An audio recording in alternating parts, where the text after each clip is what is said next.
रामस्य च विवासनं राज्ञशोकविलापं च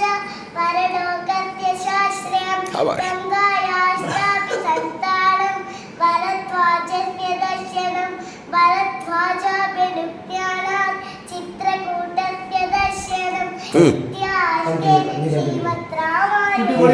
सम्म कलगल कलगल ओडगड़ा चलो कलगिडड़ा चलो कर्मनिवेशं च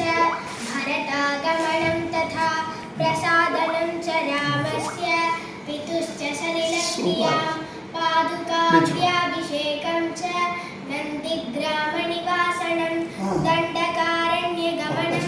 विराधस्य वधं तथा दर्शनं चाभ्यगस्त्यस्य धनुषोग्रहणं तथा शूर्पणख्याश्च संवादं विरूपकरणं तथा वधं करत्रिशिरसोरुत्थानं रावणस्य च मारीचस्य वधं चैव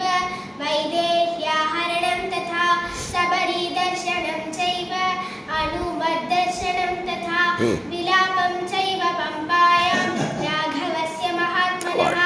ऋष्यमूकस्य गमनं सुग्रीवेन समागमं प्रत्ययोत्पादनं सख्यं बाली सुग्रीवविग्रहं बालिप्रमथनं चैव सुग्रीवप्रतिपादनं ताराविलापसमयं वर्षरात्रनिवासनम् अङ्गुलीयकदानं च वृक्षस्य बिलदर्शनं प्रायोपवेशनं चैव सम्पातेश्चैव दर्शनं पर्वतारोहणं चैव सागरस्य च लङ्घनं समुद्रवचनात् चैव मैनाकस्यापि दर्शनं रात्रौ लङ्काप्रवेशं च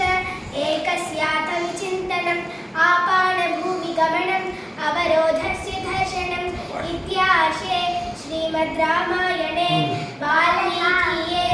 आदिकाव्ये बालकाण्डे काव्यसंक्षेपो नाम तृतीयः सर्गः। श्रीगुरुभ्यो नमः।